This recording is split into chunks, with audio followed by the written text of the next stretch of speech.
Marc, chapitre 1.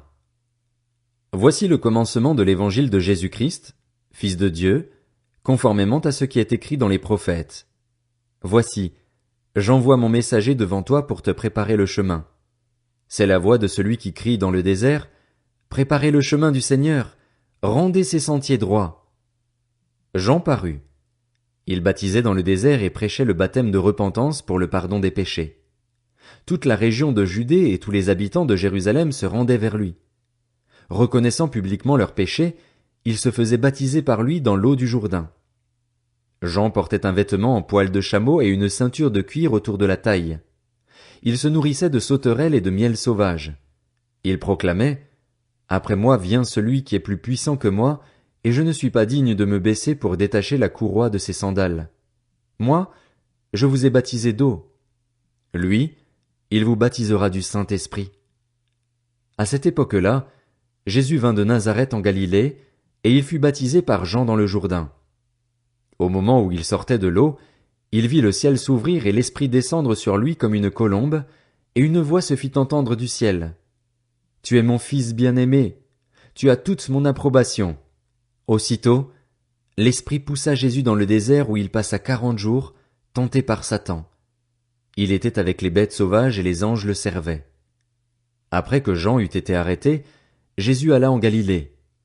Il proclamait la bonne nouvelle du royaume de Dieu et disait « Le moment est arrivé et le royaume de Dieu est proche.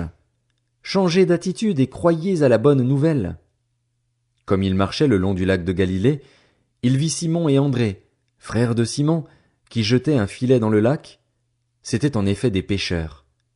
Jésus leur dit « Suivez-moi, et je ferai de vous des pêcheurs d'hommes. » Aussitôt, ils laissèrent leur filet et le suivirent. Il alla un peu plus loin et vit Jacques, fils de Zébédée, et son frère Jean, qui étaient eux aussi dans une barque et réparaient les filets. Aussitôt, il les appela. Ils laissèrent leur père Zébédée dans la barque avec les ouvriers et le suivirent. Ils se rendirent à Capernaüm. Dès le jour du sabbat, Jésus entra dans la synagogue et se mit à enseigner.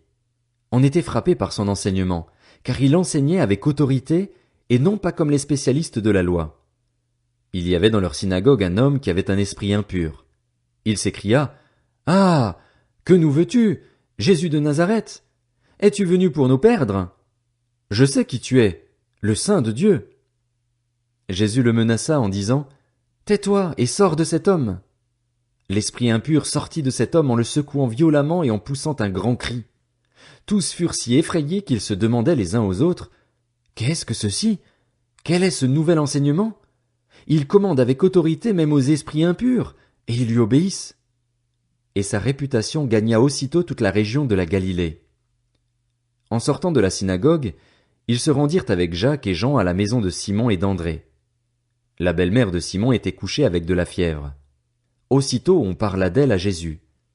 Il s'approcha, la fit lever en lui prenant la main, et à l'instant la fièvre la quitta. Puis elle se mit à les servir. Le soir, après le coucher du soleil, on lui amena tous les malades et les démoniaques. Toute la ville était rassemblée devant la porte. Il guérit beaucoup de personnes qui souffraient de diverses maladies. Il chassa aussi beaucoup de démons, et il ne leur permettait pas de parler, parce qu'ils le connaissaient. Vers le matin, alors qu'il faisait encore très sombre, il se leva et sortit pour aller dans un endroit désert où il pria. Simon et ceux qui étaient avec lui se mirent à sa recherche. Quand ils l'eurent trouvé, ils lui dirent « Tout le monde te cherche. » Il leur répondit « Allons ailleurs, dans les villages voisins, afin que j'y prêche aussi, car c'est pour cela que je suis sorti. » Et il prêchait dans leur synagogue par toute la Galilée et chassait les démons. Un lépreux vint à lui et, se jetant à genoux, lui dit en suppliant « Si tu le veux, tu peux me rendre pur. » Rempli de compassion, Jésus tendit la main, le toucha et dit « Je le veux, sois pur. » Aussitôt la lèpre le quitta et il fut purifié. Jésus le renvoya sur-le-champ avec de sévères recommandations. Il lui dit « Fais bien attention de ne rien dire à personne, mais va te montrer au prêtre et présente pour ta purification ce que Moïse a prescrit, afin que cela leur serve de témoignage. » Cependant cet homme, une fois parti, se mit à proclamer partout la nouvelle et à la propager, de sorte que Jésus ne pouvait plus entrer publiquement dans une ville. Il se tenait dehors, dans des lieux déserts, et l'on venait à lui de partout.